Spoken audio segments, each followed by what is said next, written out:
Hi, my name is Judy Kiriazis, and I'm founder and owner of Heart of Stone Studio, a website where we sell the highest quality cabochons from more than 50 different countries and hundreds of mines all over the world. Some of our cabochons are cut right at the source, but many of our stones entered this country as rough chunks of rock, which were then transformed by professional cutters called lapidarists into the beautifully jewelry-ready pieces that you see on our site.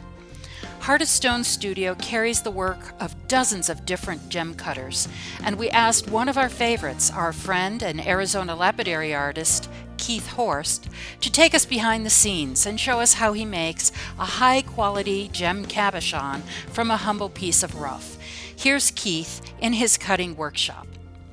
Hi, I'm Keith Horst. I am a local lapidary artist and a businessman. I sell my cabochons at gem shows and to Heart of Stone Studios. Today I'm going to show you how I make one of my cabochons. Today I'm going to show you folks how I cut a cabochon out of a certain type of material. Today I'm going to use some petrified or fossilized palm wood. The material palm wood, as found or mined, is actually a palm tree, and you can see the rough material here has a bark of like a tree type look to it, and the inside of it has been totally replaced with quartz or silicated. It's petrified wood, if you please. The little dot patterns you see are actually the cell patterns in the wood. I'm going to take a slice off of a piece just like this with a large saw. That'll make a slab. And I'll take that slab and I'll be able to design a cabochon from the slab. Here is a slab I took off another similar piece of the palm wood. And now I am going to design a cabochon that I'm going to trim out of this slab. Here's a slab of the petrified palm wood we took off a larger piece. This is a nice bicolored darker piece. It's exceptionally nice color on this piece. One of the most interesting parts about making a cabochon is coming up with the area on this slab where I think an interesting cabochon could be cut. This is a pretty interesting slab all the way around, so I can't go too far wrong. If this had some flaws or inclusions or things I did not want to incorporate into my stones, I'd have to plot them out or mark them out. But this slab is nice and solid without any holes or fractures in it, so about anywhere I make my stone is going to be acceptable. This is kind of a bicolor area, and I'd like to capture the lighter color with the darker color, so I'm using this very edge of the stone here. I have marked out a stone here, a shape that I like. It's kind of a surfboard shape, if you please. I like to cut kind of geometric type shapes. I'm doing this totally freehand. I'm not using a template of any sort. However, you could. Templates are these things. This is an architectural template. If I were cutting ovals, obviously I have a selection of ovals, and I would just place this template over the area of the slab I would like to cut the stone out of, and then mark it usually with just a lead pencil, or I will go over it with aluminum pencil, which makes an indelible mark which will not come off when I'm grinding the stone, and I'll be able to see the mark I've made with the aluminum pencil. I just made this mark here with a Sharpie pin, and I think it'll work good enough for me to trim it out with a trim saw. So the next step is we're going to go over to the high-speed trim saw and trim this out of this slab. Hi, here I go to trim this piece of palm wood, this cabochon, out of this slice of palm wood. I'm using my high-speed 5-inch diamond trim saw today that uses a water-based coolant. It goes fairly fast. It's a fairly safe operation, even though it may look a little dangerous, and it works pretty darn easy. I'm going to turn the machine on now. It's going to make some noise, so here we go to saw this piece.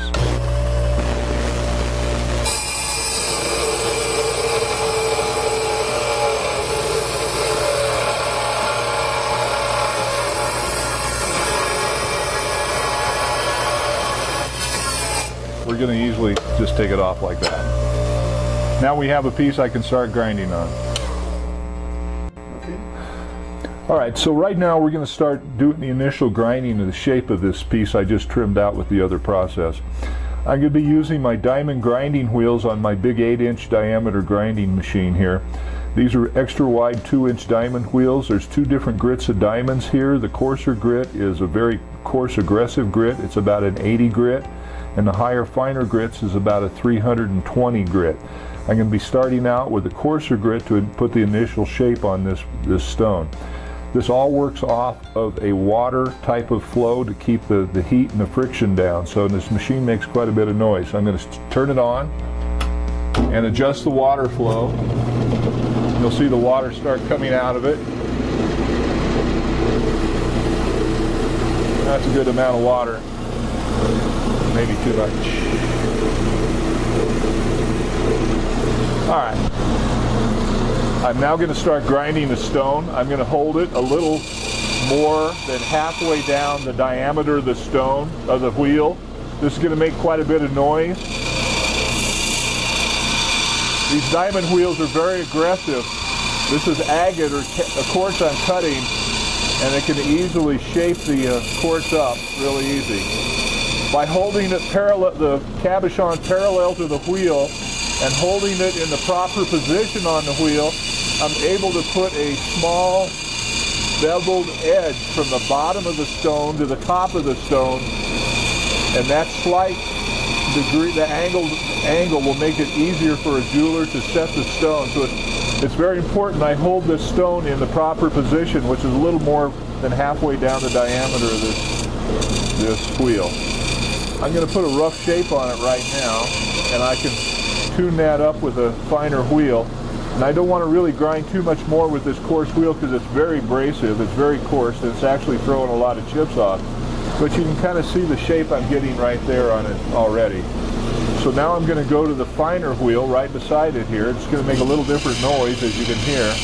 And I'm just going over the edges of the stone to take out the scratches that the coarser wheel has put on this edge of the stone and maybe true up the shape a little bit more. I'm holding it absolutely parallel to the wheel, about in the same position. I'm not angling it by any means like that, and I'm not grinding it up here or down here. As soon as I think I have a lot of the scratches out on the side, we're going to stop and do another process. Okay, in this process we're going to be dopping a stone up. In other words, we're going to be attaching a wooden stick or a dop stick to the back of this stone with this very hot wax, which is melting with a light bulb underneath this platform here. This is special wax called dop wax. It melts at about 160 degrees and it has shellac in it, which makes it very sticky. So what we're going to do is I've preheated the stone up on this platform here, and we're going to take it off of that platform. It's very hot now. It's face side up. I'm going to turn it over backwards. I'm going to quickly take a dollop of wax on the dop stick, and I'm going to make a mound of wax down in the center of the stone. You can see it kind of draws it right down on the stone, being the stone is hot. I'm going to wait just a second or two for that wax to start getting a little tacky, and at that point I'm going to put the dop stick down in the middle of that puddle of wax. I'm not pressing real hard on the stick, I just placed it in that puddle, and I'm waiting for the wax now to set up a little harder.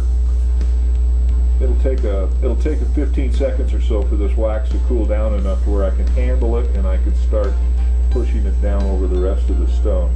Alright, in this process, after we've dopped the stone up with this stick, is we're going to be grinding the top of the stone to create our dome.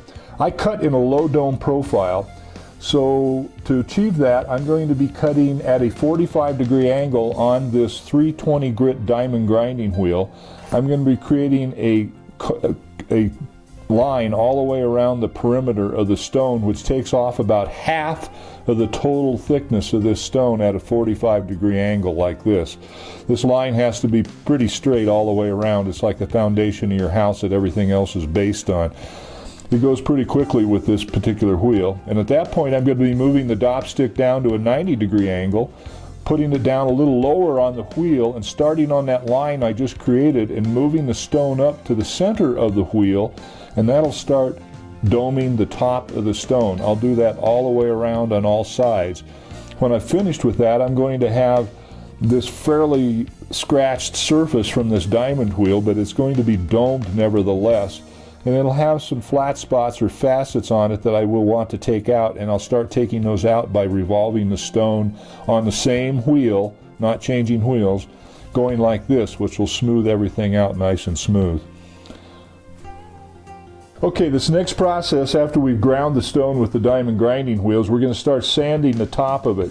Lapidary is just a procedure of finer and finer scratches until you can't see them anymore. So this particular belt, or silicon carbide belt, is going to remove the scratches that the diamond wheel has put on the top of this stone. This is an 8-inch by 3-inch rubber expandable drum, and I put silicon carbide belts, another sanding lapidary procedure, on the top of this belt here, on the top of the drum. And it sands the stone very effectively. Being that it's rubberized, I can press into it pretty hard, and it helps maintain the dome on this stone. And I have to sand the entire top of the stone. So with that in mind, I'm going to turn the machine on. It's going to make a little noise. I got the water going. I'm just going to briefly show you how I sand the top of the stone. I'm using quite a bit of pressure on it to get the scratches out, and it's pretty quick if you do it correctly.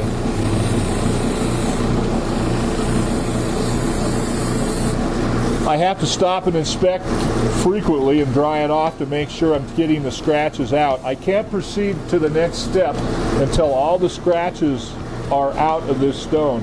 If I proceed too soon to the next step with the scratches still in the stone, I will not be able to take the scratches out with the finer grits. I'd have to come back down to this step, so I might as well get the scratches out now. And the scratches will show up as a bright white line on this. And I really don't see any bright white lines, so I've sanded it enough right now. Okay? Okay, so we've moved over to a different machine in my shop now. This is a Diamond Pacific Genie machine that uses a 6-inch diameter wheels. And the wheels I'm going to be using to do the final sanding and pre-polishing on these are these Nova wheels. They're called a Nova diamond wheel, and this is diamond that's impregnated into this plastic, and there's 3 different grits. There's a 600 to 1200 and a 3000 grit going up the scale here. By the time I'm through with this 3000 grit, the stone should be taking on a fairly good polish, and we'll take it from there to another final polish pad. This uses its own independent water system with a geyser type situation. The machine makes a little bit of a noise, but it's still pretty quiet compared to the others. I put these geysers under the wheel, which sprays the water up underneath.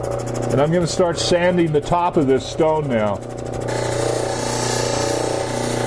I could have continued on with the diamond, with my big silicon carbide belts that we were showing you before, and gone to finer and finer belts. That works very good, but I'm really fond of these diamond sanding wheels.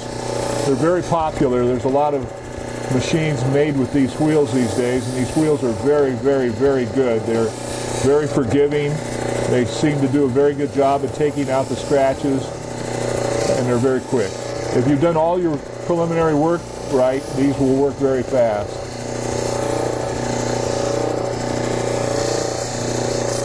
Okay, at this point I'm also just going to go over the sides of the stone a little bit to make sure they're going to be polished. Now, normally I'd stop and check to make sure I was getting my scratches out.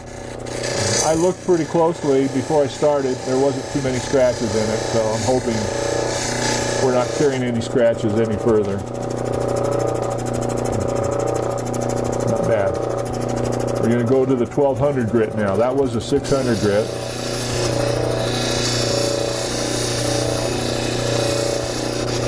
This machine I can sit down at. You'll notice the other machines I was using, I was standing up. I like the position your body is in when you're standing up with the bigger 8-inch wheels. With this 6-inch machine, I find it's nice to sit down at. So these machines are pretty quiet and they're clean. Once again, I'm going to go over the edges real quickly. Oh boy.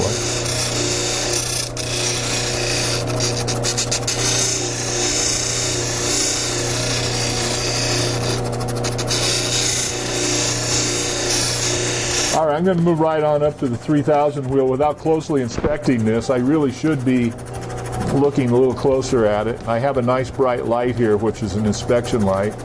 And I'm looking for any missed scratches or flat spots in the stone. I had looked at it closely before this, and I knew there wasn't any, so we're looking pretty good. So this final step here is a 3000 grit sanding wheel.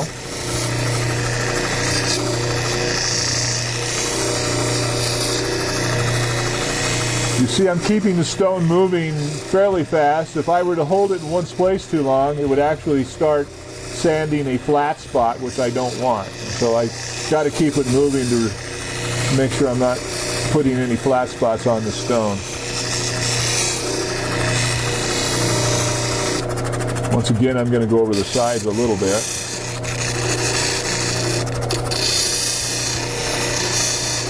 I could have done these sides completely independent of the top if I wanted to finish the sides up before I dome the stone, but I'm working them at the same time I'm doming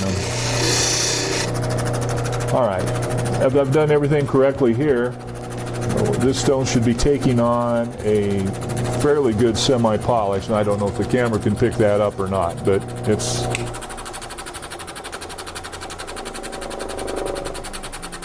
looking pretty good.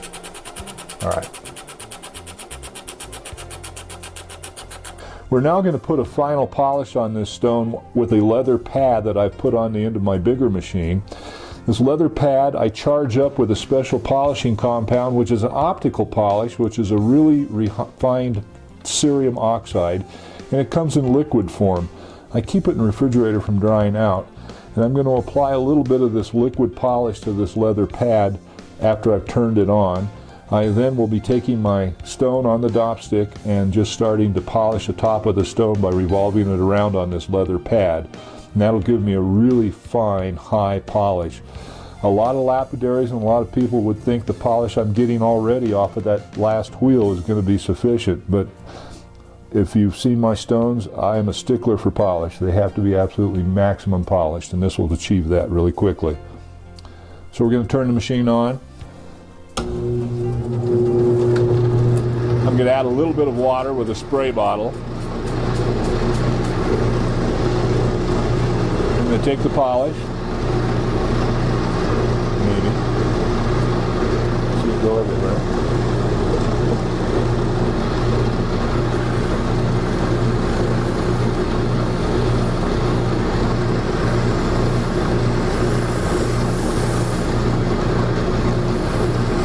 Now as this dries out from the friction, I'm going to have to add a little more water.